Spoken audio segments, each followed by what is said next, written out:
Davis Reid. Welcome to the show. Great to be here. Thank you so much for having me. Yeah, thanks so much for your time. Our first question that we ask every guest is, what's your background with beauty? Where did you grow up in an artistic home? How did you enter into appreciating the beautiful?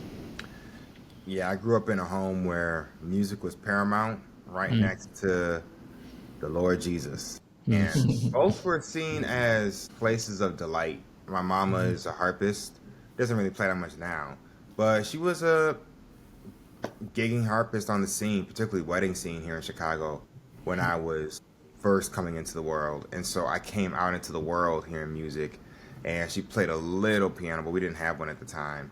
But when we did get one, once I started taking lessons, she was able to help me. And so music was always instilled in me and my four younger siblings as a place to behold, as a place to delight.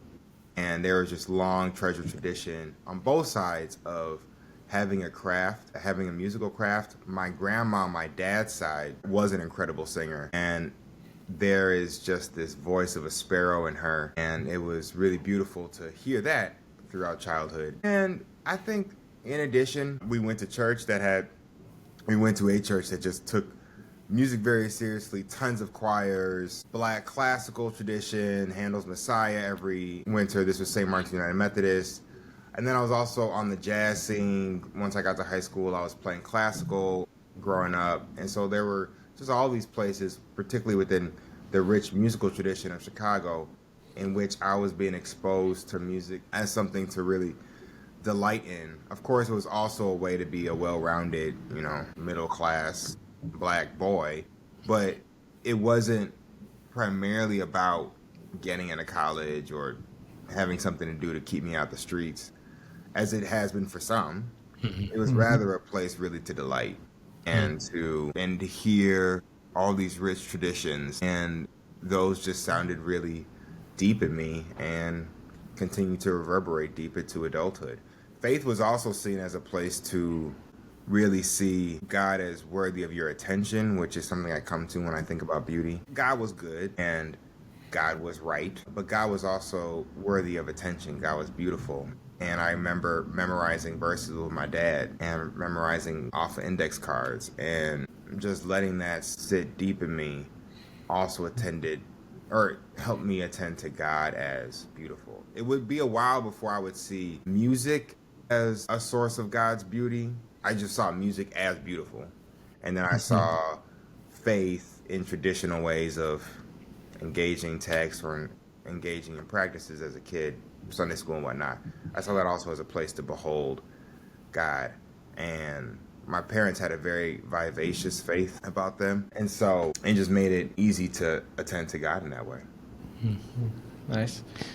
A question. I mean, we didn't meet officially at DITA, but I was at DITA and kind of heard and saw you teach and play and was just really impressed. But one of the other things I think about there too is that your parents were there, and like as you're talking about it, I'm wondering, you're a father now, right? Yeah, man. And so how do you think about like passing on that legacy of beauty to your own children? Yeah. Part of it is just telling them that they're beautiful. I mean, it's unfortunate. James Baldwin talks about how unfortunate it was that it needed to come along, the phrase Black is beautiful in the city. And we only say that because so much default language to this day is that Black is anything but, or that Black is beautiful to the extent it can be sold, which is an ancient vision for my people in this country. So it's dope to have had visions and versions of beauty that were not ultimately about being seen by others, Black, white, or otherwise, but they were just about delighting in yourself. And I want to give that to my daughter, to my Lydia, as much as it was given to me. And it's cool to be able to celebrate now with my parents living here in Chicago too. They stayed in Chicago. We moved back to Chicago. My wife and I had our daughter here. And so now they're just these visions of beauty that we can have together. So it's dope to bring Lydia to concerts, and sometimes she'll sit on my dad's lap, her granddad's lap, and watch a show, or sit on my mama's lap as she tapes everything and watches. And that's a beautiful way to participate in life together that carries on this tradition of transmission. For those listeners who might be unfamiliar with your work, how would you describe yourself? That's cool, man. I am an artist and a theologian who uses words and musics to seek our collective transformation as the new world unfolds. That's kind of a one-liner that I like to use. I'm a musician, play piano principally. I'm a composer. I'm a producer in terms of making music on computers. I've arranged as well. But I'm also a writer and a speaker, and see those three as holding together. But the reason I hold to the phrase artist theologian is because it gets beneath just the mechanics of whatever the skill is that I'm using, and instead gets to the intent, which is to seek our collective transformation. Now, a lot of cats make art for a lot of different reasons. Sometimes just to look at the beautiful, it's inexplicable. I don't do interviews, just go look at my movie. There are tons of people like that. And that's all well and good. But for me, I'm invested in collective transformation, and this is connected to my work in spiritual formation, my time as having been a pastor. I'm invested in, just like in liturgical settings, we're invested in ideally leading differently than the way a congregation came in. So too, in a concert, in a speaking moment, even in this podcast, can we leave changed, or at least create containers or possibilities for change to perhaps happen? We can't fabricate it, but we can do the work of opening ourselves to the Spirit in such a way that we seek that transformation. And I'm interested in not just that as an individual level, but for collectives, be it congregations, be it groups of listeners in the case of this podcast, be it audiences at a show. My hope is that the work that I'm doing, creating music, I just put out a record called Vocation, or just put out at the time of this filming, or taping, my record called Vocation, and another record with my fusion group, the Juju Exchange, called Behold. So Vocation is under my name, Behold is under the Juju Exchange, and both of those are intended to help bring about conditions in which you might see yourself differently, in which you might listen to God differently, attend to yourself, attend to your neighbor differently. That's transformation. Now, the last part is just as important. To seek collective transformation as the new world unfolds. This is a play on both the anti-blackness of modernity, which is known as the New World. The New World, as we live in it now, was conceived out of a Europe that was trying to flee their old world. All kinds of plagues, fear, lust for power, all the reasons that, colonialism existed and exists.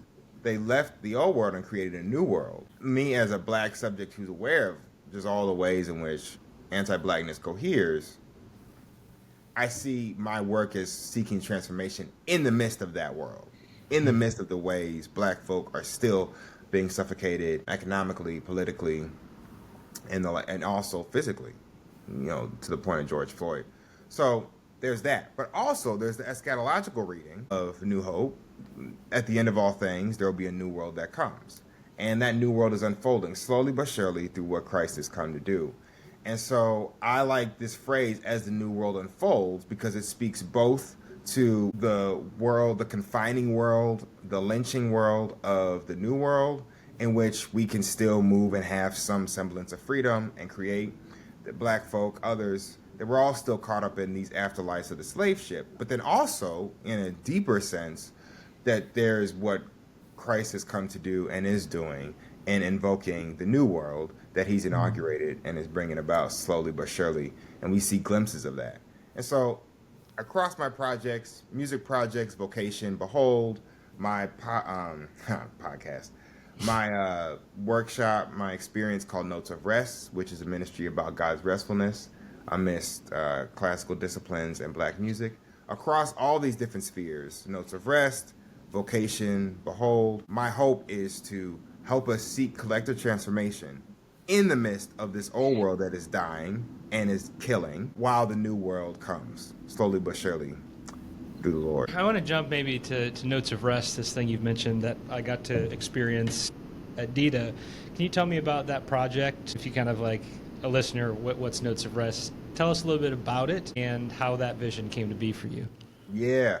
Notes of Rest is an invitation to the weary into the rest of God offered in the Bible and black music. And what that means on the ground is I look at old, familiar, classical, contemplative disciplines, including Sabbath and simplicity and solitude. I look at those and I hold those together with black music, which has also been a way that people have rested. We have found rest in the spiritual, or in the blues, or soul, or jazz.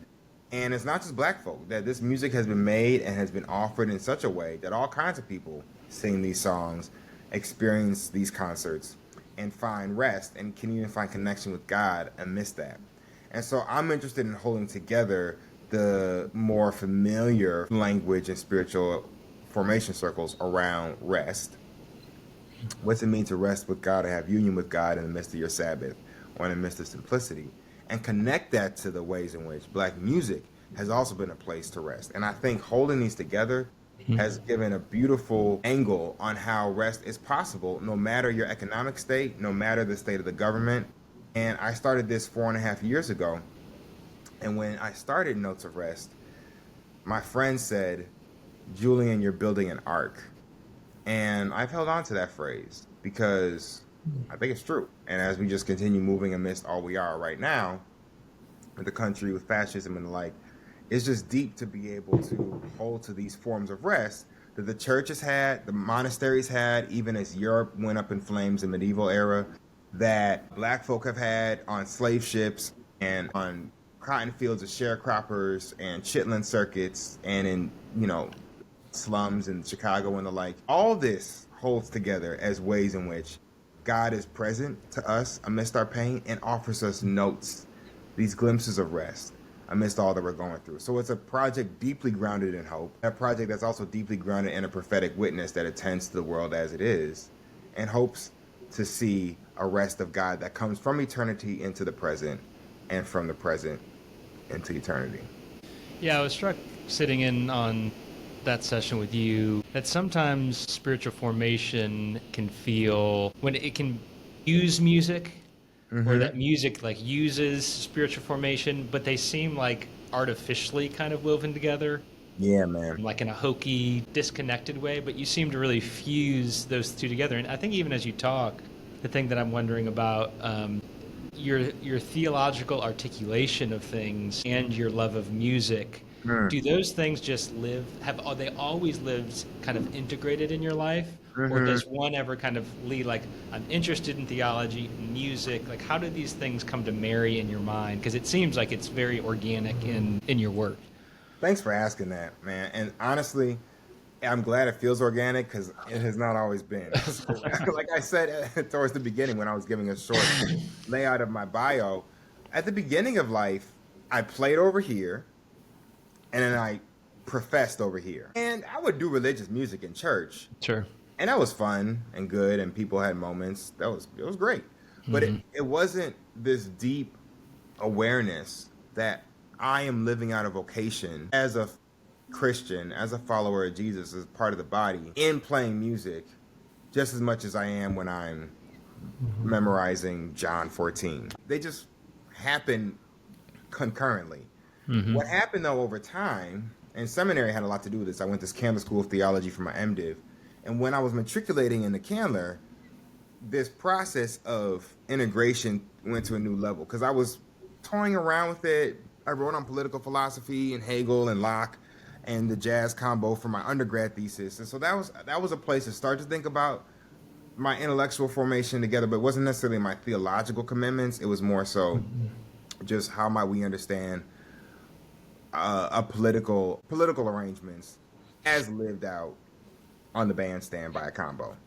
So that was, but then once I got to seminary a couple years later, I also started the band, the Juju Exchange. My friend started it and I was right there with him, Nico Segal.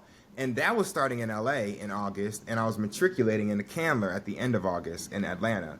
And so for the course of my seminary years, I was going back and forth between LA, recording, putting records out, playing shows around the country, and then being a full-time MDiv student in Atlanta. And I had to figure out a way to make sense of why these two were happening concurrently, because I didn't see others doing that, And then I was also playing in church locally. That's fine. That was on the grid. But this other thing wasn't on the grid. This was new. And so I started to realize that, Bart talks about having the newspaper in one hand and the Bible in the other. And I realized as I look back over my life, to quote Parker Palmer, and I let my life speak, I realized, man, I've had a keyboard in one hand and the Bible in the other. And as I realized that the life of the artist was the vocation in seminary that could house for me the life of the academic and the life of the pastor, both of which I also cared about, I was then able to see that my office as a musician and the like would give me space to marry these in an organic way.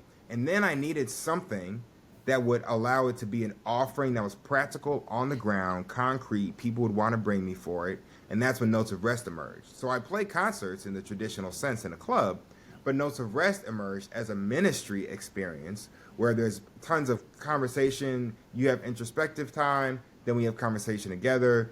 There's all kinds of prompts that I give that are concrete, simple, accessible, that marry the music and the classical contemplative life. And in doing so, people are able to come into my world in a way that feels, to your point, organic and comfortable and challenging as need be, and ultimately, I hope, brings them closer to the Spirit. So it's been a work of really listening to what's going on. Like, what am I really hearing? What am I hearing? Why is this happening? Why am I hearing these notes together?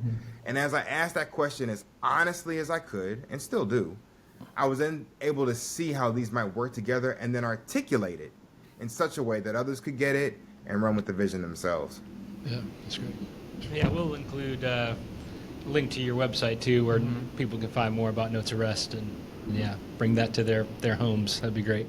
Thanks, man. I really appreciate what you say, because it's a primary effort.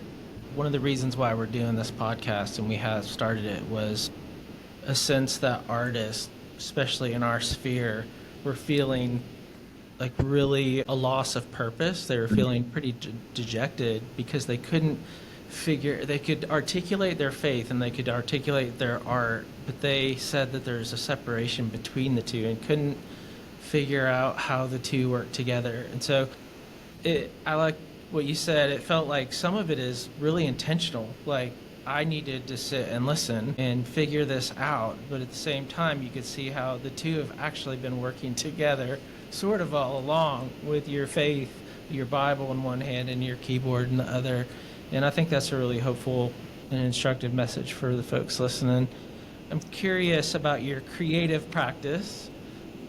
Always curious about musicians. It's like, do you start with a riff? Do you start with the music, or do you start with the lyrics? Do you start with something you see that just moves you? What does your process look like? Is there a typical rhythm to it, or what does that look like? Yeah, I often write music based on relationships. So all of the tracks on Vocation, my first full-length record, which came out at the beginning of October, all of those songs stem from relationships. And they stem from relationships I have with groups of people, Black America, Palestine. They stem from my marriage. They stem from my being a father, a son. And so sometimes it was parking with a relationship and then sitting with what that sounds like, at least in that moment. And then I start teasing out an idea. And sometimes it draws inspiration. So for instance, there's a song on the record called Textures for Carmen, my wife. And the melody for Textures is directly inspired, not only by my love of her, but also by Claude Debussy's Arabesque No. 1, which I grew up playing all the time. And so I took the motif of Debussy and played on that and created this other. So if you listen to the two together, you'll hear them. And that's just an example of a clear motif that I liked from another piece that I then changed pretty completely, but it's still recognizable, and then brought over here. In other moments, though, I just start with a title, and I work my way out from a title into a song.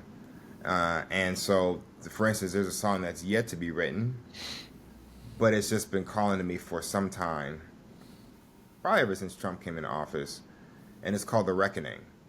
I don't know what it sounds like, but I know it needs to be written. And so right now I'm in the midst of promoting the records, playing shows around the records, working on the Notes of Rest book, so on and so forth. And so I'm not still in the way that I've been in past months to sit and listen for new songs. But once I get still again, then I can start to listen. The last example I'll give is for the single off of Vocation, which is called Moan. Moan emerged from this relationship I have with two cups. These cups were given to me after I went to Ferguson and saw where Michael Brown laid after being murdered. I stood there for a few minutes, and then all of a sudden I had this unction to have the sharks that follow slave ships painted. And I wanted a picture of that for some morbid reason. So I went to my friend Alana Harris Babu, who's an incredible visual artist. We went to undergrad together, and I asked her to paint it. And she said, I don't really paint these days, but I'll make you these ceramics. She was getting into ceramics, and so she made these ceramic cups for me and inscribed on them some text from the poet Nikki Finney, who has this poem about black boys, and how they cross the Atlantic, transatlantic slave trade. And so the lines that Alana took were, once on shore, my name is lawless. That's on one cup. Once on shore, my name is lawless. That's on a cup. Then on the other cup, it says, I am barely breathing. Those are the two cups. And then she just gave them to me. And I held those for years and just held them and was just so thankful. And they reminded me of that moment in Ferguson.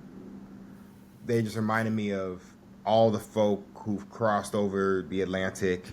You know, these cups are really symbolic.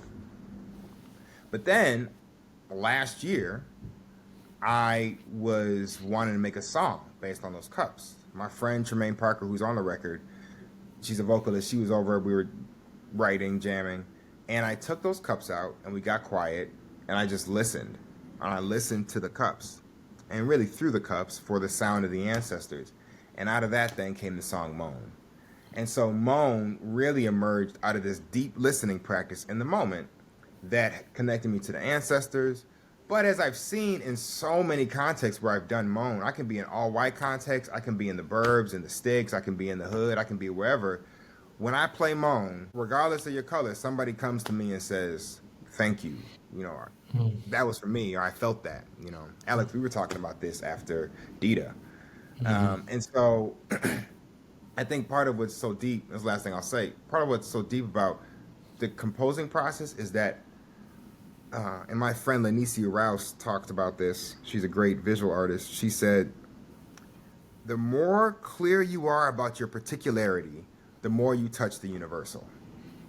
The more clear you are about your particularity, the more you touch the universal. And that is as right as rain, man. I mean, the more I'm clear about my marriage, about my sonship to my parents, about my fatherhood to Lydia, so on and so forth, about the moan that I heard through those cups, through Ferguson, through Alana and Nikki, right? The more clear I am about that, the more then I create something that all kinds of people have tapped into. And so I'm prayerful that I can be more intentional about the particularity of my story, not so as to cordon myself off from others, which is a fear in these polarizing days, but rather to open myself up to connect to more people and in turn inspire or encourage folk to do the same with your story. How particular are you to your story? Because in so doing, you also touch the universal. Yeah, I mean, part of the things that the kind of impetus for this podcast again was this a sacramental vision, and so part of that's the integration that the sacraments bring, material and spiritual, bread and wine, and body and blood, but also like what you're saying here with like the combination of it's about the particular this bread and this wine, Yeah, man, for these people, yeah, which is the universal, you know? And I think in the artistic process, like going into that God-givenness of your story, of your situation, of your emotion, of your affection, and then allowing that to be grace. Man, I love that. What a way to put that. Yeah. Yes, to be grace.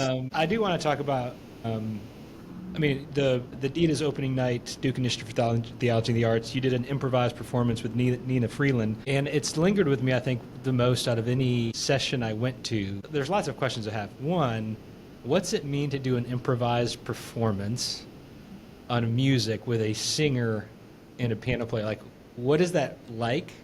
I mean, I think we know what improvisation means, but like, how does that work for you and her, maybe in the moment? And maybe second, I have more questions, but maybe second to that is, did it feel transcendent to you, or is there like moments like you performed and then afterwards, does anything kind of reinterpret after the moment for you after you perform? Yeah. Improvising on stage is a risk that musicians take when they play jazz. A lot of genres, but particularly jazz. Yeah. Basically every night. I mean, you come up with a roadmap, which we did. We had some roadmaps. We had chords, and well, in some cases we had chords. Other cases we did not. And you listen. And I've worked with Nina now a couple times. And both times I've been called and challenged and invited to really trust her and trust the connection between us. And that the amount of trust needed is so high in those moments. And to be fair, I mean, we need trust in any conversation. Y'all are trusting me. I'm trusting you in this conversation right now. But it's not, in music maybe it feels a little different because it's a different kind of language that's very specialized as opposed to my talking with my 2-year-old that takes trust, Lord knows. But it's not the same coordinates. You know, we just have different coordinates than when you're playing professionally on stage in front of hundreds of people. So there's a big risk there, and I really relish that. And I feel the call to take that trust, not only between Nina and me, but also from the audience, very seriously. Y'all could be anywhere in this world. You could be on your phones, you could be asleep, you be at another concert, another conference. Why here, why now? And so I take that seriously in the moment. And that's just, it's special to create around that and listen.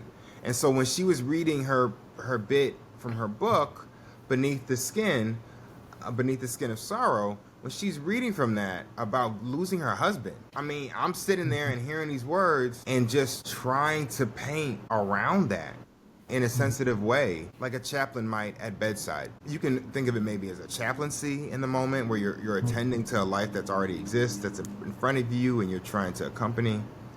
And that's a way to think ministerially about the sound and creating the sound, creating ministerially for you and the audience, creating a sound that I'm thinking not only about Nina, but I'm thinking about y'all.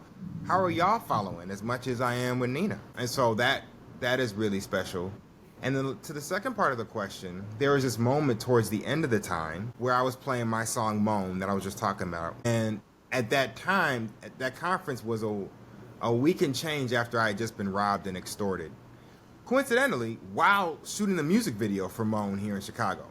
And so the DITA conference a week and a half later was about surprising encounters per the Nicene Creed. And so I then say in my framing of the song Moan, this is my surprising encounter. Ta-da, got robbed. And people kind of laughed nervously a little in the audience because I don't think it just was like so out of left field, but I kind of wanted it to be that way because that's the surprise. And so I then played, and towards the end of the song, Nina started singing I Love You. Now, I Love You is what the person who took my money said to me as he left with my money. He said, I love you. And I think he meant it. I've thought about that a lot since. But in that moment, when Nina started singing I Love You, because I had told her, and I think I told everybody, he said, I love you. When she started singing that, something cracked open in me and I started pounding the floor with my foot. And it was rage and frustration and an ancestral grief about how black folk, we've done this to each other and do this to each other in light of all the ways we, experience deprivation in this country. There was just so much I was feeling in that moment. And it just came out in that pound. That was not even playing within me. The song was written, but that was not playing within me.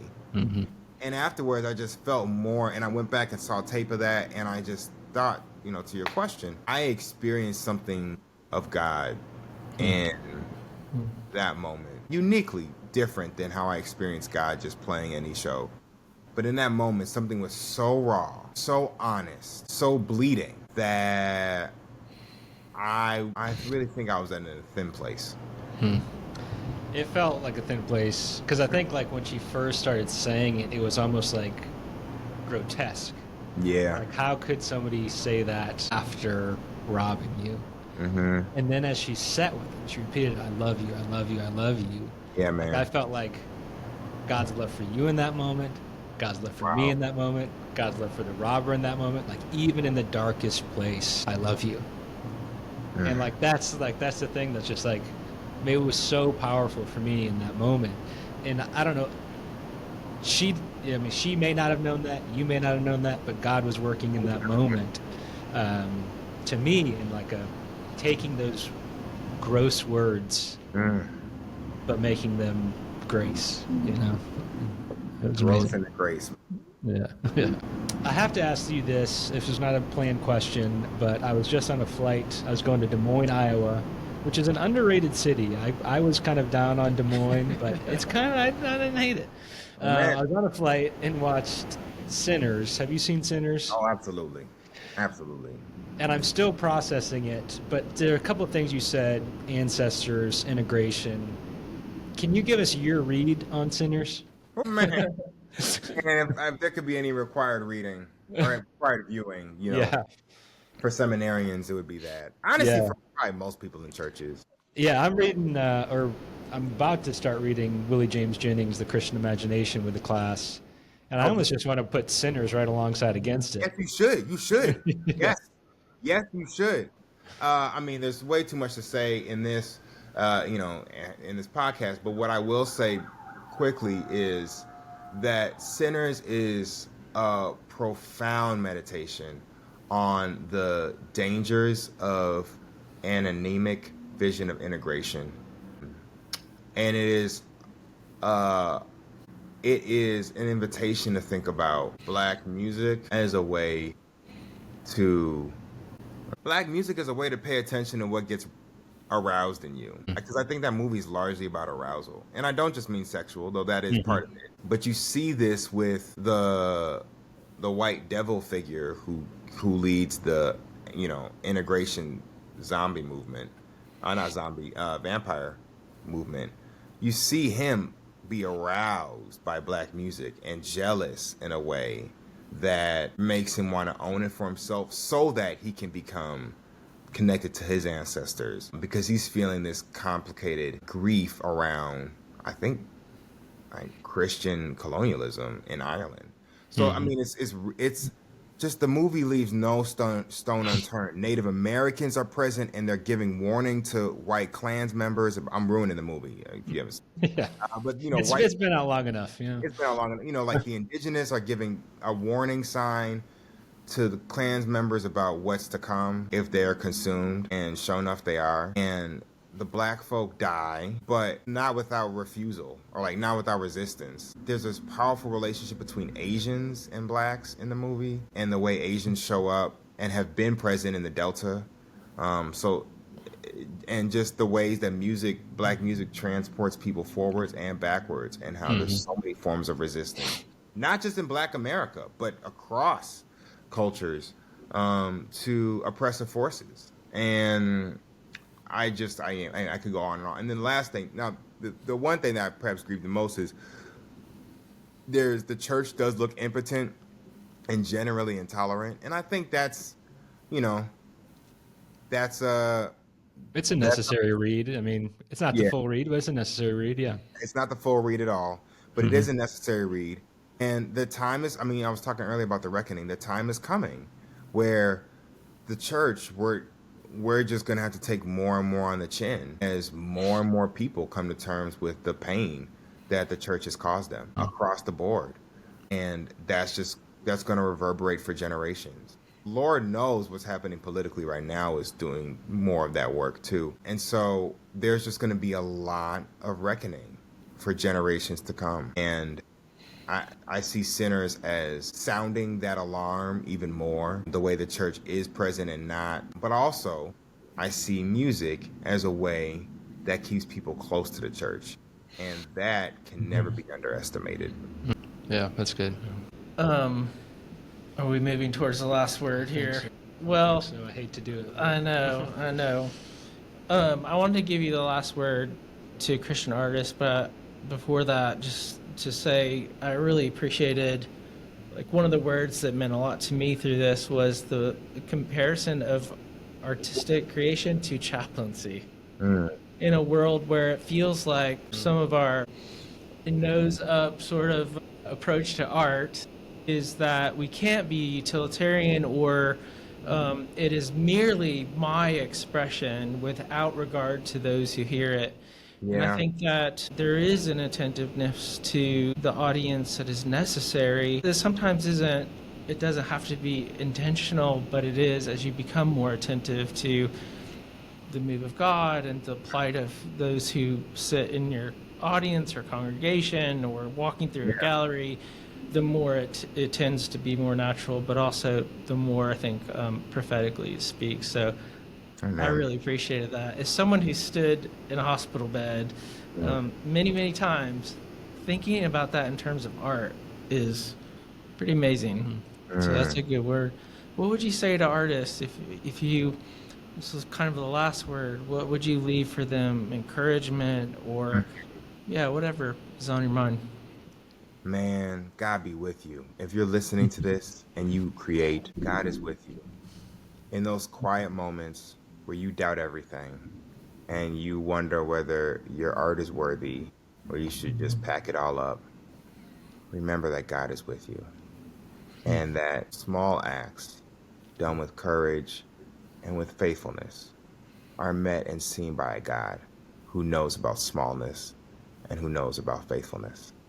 And so I pray that you're able to hear that message beyond anything else I say, because at the end of the day, it is from God that we are able to create, and it's for God and others that we have been given the gift. And I pray that you're able to steward that in such a way that you find liberation in resting with God. The second thing I'll say to you as a fellow artist is that at this moment, we need your creativity, your sober creativity, and your creativity, be it something that speaks primarily to God in the heavens, primarily to God on the cross, however you want to look at it, or both, or something else. I pray that that sober creativity comes through, and that you know that there are ways to create. I pray that you know that there are ways to create, not only on the canvas or at the piano, but also create in businesses, create in relationships, create ideas, grant proposals, that we just have this flow of the Spirit that engenders creativity, that begets more creativity.